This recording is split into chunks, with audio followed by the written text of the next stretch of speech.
It was this moment when he realized he could not do a Chucky voice for his Child's Play 2 review.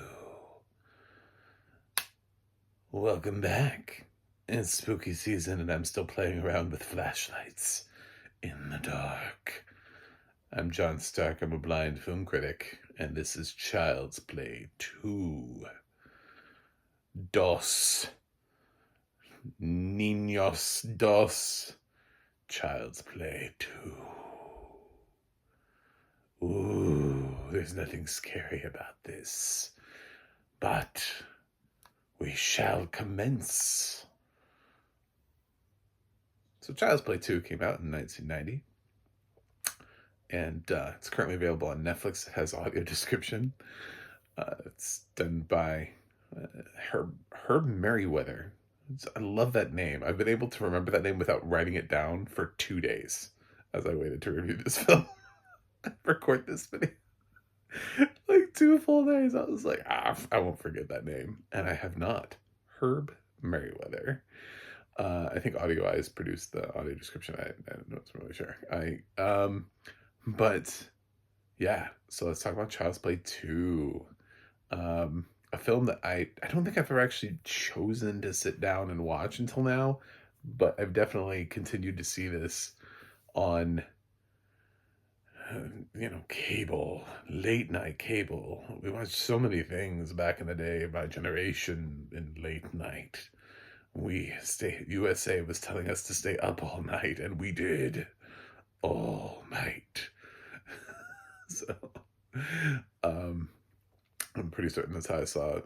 Like the first 3 Child's Play movies was just randomly on cable at some point. Yeah, so this takes our lovely little Andy after his traumatic experiences of the first film, and nobody believes him, and his mom has been sent off to a psychotic place, just a ward where they're like, nah, she thinks a doll killed people, lock her away, burn her. I don't know, it's something with her. She ain't even in the movie, like she's just gone. So it's just Andy, and Andy has been sent to foster care, and they're like, well, it's just a kid being a kid, and his brain is like trying to process. Nobody believes him. Nobody believes him about the doll. So he's just, what is a kid to do? He just believes the adults. He's like, I guess I was dreaming. I mean, they all tell me I was dreaming, and I'm like 5, so I don't know how old he is. He's got to be older than 5, but he just he just believes it. This movie's so cheesy. It's so great. They literally like rebuild the Child's Play doll to like by hand, and they make like a comment that like, we've never built one of these like from scratch before, like by hand. So, like they just come off the assembly line. The toy company that makes the good guy dolls is in the beginning trying to figure out like, oh, is there something wrong with this? I guess we should rebuild it to find out. We gotta have a sequel. That's the only way to have a sequel, is to rebuild the doll. So yeah, they bring good old Chucky back to life, and immediately he starts killing people, but like indirectly in ways that people are like, oh my god, I can't believe this tragic thing happened. And it just, wow, the guy just got randomly electrocuted to death for no apparent reason whatsoever. Weird. So and then he slowly works his way towards Andy, because I guess this dude is just like, man, I gotta have Andy. And it's really like, it's weird. It's like at these choices, it's like,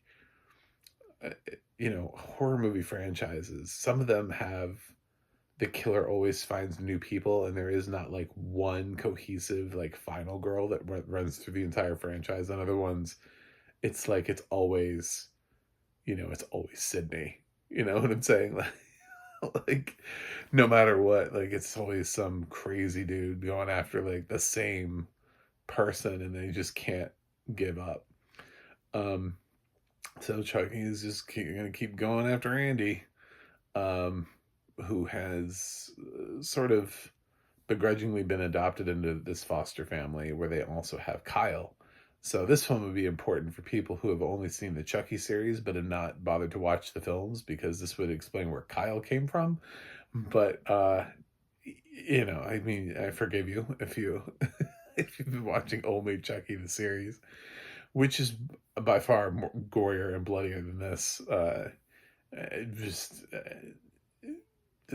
I mean, just straight up. I'm just gonna be honest. Like, the deaths in here seem relatively tame to a lot of the things they've done on Chucky. So they have stepped up the gore like 110% as this franchise has progressed. So here, I don't know. There's the sewing death. There's a harpoon death. There's a strangulation, electrocution. Um, Somebody gets beaten to death with a ruler. So I mean, there's not really like it's pretty run of the mill stuff at the end of the day for a horror film. Whereas I feel like Chucky, they're like sitting in a room somewhere going like, what is the new way? What has never been done before? What can we do? What is the craziest shit we can come up with? And then put it on television. So I don't know what to say about this film. It's not good, but it's not supposed to be. I don't think anybody like goes to the Child's Play movies to go like, is this highbrow cinema? Am I sitting here? Am I watching? Did this screen at Cannes? Was this in contention for the Palme d'Or? Like, this is where, as critics, we have to sit down and go, what is it exactly that we're doing here? Because if I'm discussing Child's Play 2 as part of my spooky season, uh, is it spooky? Not really. Is it campy as hell? Oh yeah, yeah, it's really campy. It's really cheesy. It's stupid fun. It's really just it's definitely a shitty movie, but it's a fun one. You know, it's one that you don't hate yourself for watching afterwards. And I love those movies. Those movies are the best. The movies where you're like, it's not good, but I want to say it's good because it's good. It's at entertaining me. It's sort of like, uh, it's like I love Deep Blue Sea. Do I think it's like the most intelligent film I've ever seen? No, but it's a lot of fun. You know, for me, that movie was a lot of fun. It's dumb. It is really stupid, but it's really fun. And Child's Play too, and honestly, really all of the Child's Play movies. It's not like I'm gonna hit a Child's Play film where I'm gonna be like, wow, was this art house? Is this like what is this? Is this directed by David Lynch? What's up with this one? No, they're all gonna be like this, but uh, yeah, they're varying levels of campy fun, and they just require Chucky to be Chucky, and then the audience to enjoy that.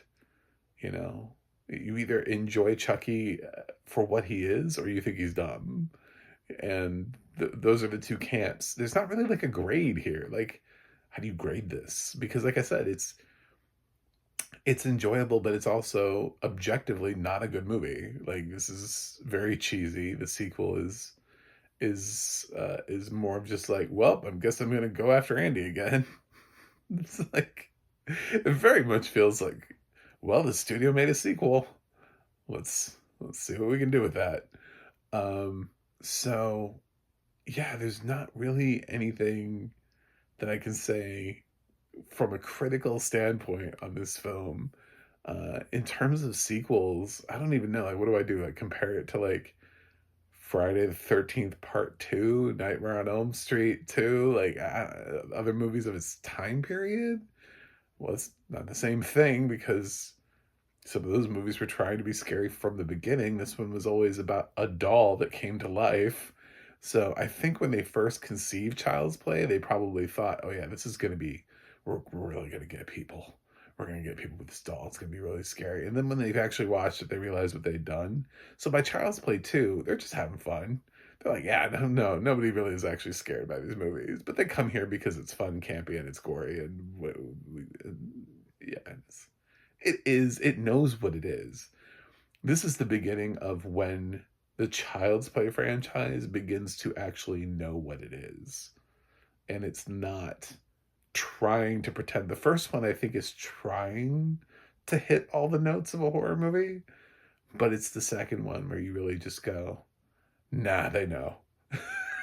You know, they know it didn't work, but it was a hit, so they're gonna bring in the money and just keep, and now they're gonna lean into the humor part of it a little bit more. So yeah, it's cheesy fun. So audio description wise, I'm gonna give props. I really enjoyed Herb Merriweather here on the audio description. uh I like the track. I thought he added a lot to it. This is a dude who absolutely knows he's narrating a was intended to be a horror movie. So he absolutely has the right tone for this.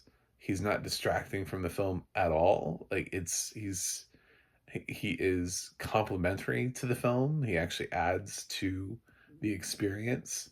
This guy's making a play for William Michael Redmond's reigning horror champ. I would love to hear more from Herb Merriweather. Like if this voice was killer. I was like, oh my god. It really sounds like somebody who like speaks like me normally, and then they go, "It was a dark and stormy night," and I was like, "Oh my god, what is this voice? I love it." Yeah. We open on Child and Chucky, and I was like, "Oh, this dude's going for it." I was very appreciative of the audio description on this. As far as the actual like content, for the most part, again, I one of the reasons I do this, and I'd like to think I do this somewhat well, but then again, my views and subs are kind of low, so I don't know. It's subjective, but uh, is the fact that I could see it one time and now I can't. So like shining a flashlight in my face is just not doing much for me right now. But and I have seen some of these films, so it's like I'm thinking about the audio description and I'm like comparing it. Now I'm comparing it to like cable views of Child's Play 2. Like I said, I don't think I've ever actually sat down and like popped in a Child's Play DVD, or did I click on a streaming service and just click on Child's Play 2. You know what I'm saying? Like I don't think that's ever happened for me. Um, so I think I've always seen like a cable edit, which sometimes cuts away from the most violent or gory moments, especially back in the day when we used to be worried about putting that stuff on TV. It's funny now because Chucky's on TV on Sci-Fi, and it's just like, well, I mean, the stuff that they're willing to put in that show is just mind blowing. We never would have shown half that shit back in the day, even late at night. Like they still were cutting away from they would show some of it, but then they would still like the really hardcore stuff or anything obviously sexual or whatever cut away, you know. So I feel like I'm missing a couple gaps, so I can't really tell you like, do I feel like the narration got the gore 100%? Is like I think my version cut away a lot. That's why I was able to watch it as a kid, because I watched this uh, probably when I was like, I don't know, I'm probably in like it used to take a lot longer for films to like A, come to video, and then B, come to TV after that, and then go to cable. You know what I'm saying? Like they usually they went to like HBO and then they went to cable. So I probably when I'm saying I watched this on cable, it's probably around like 93, 94, 95, somewhere around in there. So I was like 10 ish. So I wouldn't have been terribly scared by Chucky at this point. Uh, so yeah, it's that's really all I have to pull from. But I thought this was well narrated. Um, I like Chucky. I think he's entertaining. I haven't seen all of his movies. So I'm excited about diving in, and I'm so excited that Netflix for some reason has all of them except the first one with audio description, which I'm gonna try to track down. But um, yeah, I figured this is a great time to knock out all the Child's Play movies. So, starting with Child's Play 2. DOS. Anyway, so I don't even know how to grade Child's Play 2, so I'm just not going to. It's too campy. It is whatever you think it is. You know what I'm saying? Like there really isn't a grade here. I suppose if I was going on a tomato meter, I'd throw it positive. I don't even know what I would do on Letterboxd because that's like a point thing. I don't know, man. Like and IMDb has it like a 5.4, and it's like I feel like that's fine for IMDb. I feel like a 5 to a 7, somewhere between there was where I would have guessed it. Because I don't think people are punishing this for what it is. I think people know exactly what it is, you know. But also at the same time, you can't praise it. You know what I'm saying? Like I can't be like, well, this film gets an A. This film, I don't even think I wouldn't go above a B. But I feel like a C is too low. So it's either like a C plus B minus, probably, depending on the vibe I'm giving. So I'll give it both. It's a C plus B minus for me because it's yeah, it kind of is more entertaining than it has any right to be because of Chucky, which was sort of like a great horror creation to begin with. So he's Brad Dourif has done so much for this character and with this voice. No wonder that the attempted remake of this when they replaced it with Mark no wonder that thing bombed. So of course it did. You can't replace Brad Dourif. This franchise ends with Brad Dourif. Like unless he signs off on the rights to his voice being used in perpetuity to voice Chucky, but through the power of AI. Otherwise, yeah. Or unless somebody else can nail it like they have done for the Rick and Morty Solar Opposite shows. Um, I can't do it. So anyway, check it out on Netflix. Herb Merriweather. Hire him more. AD community. Put this dude on some more horror movies because if he's still alive, I don't know. Sometimes I find out that there are people that I'm praising, and it's like, oh, they passed away, and I'm like, damn it, damn it. These really good narrators. Some of the best narrators are already gone. So if he's alive, he should be narrating more things. But that's it. I plan to get into more Child's Play this spooky season. Yes. Stay frosty. Until next time, I will see you on the other side.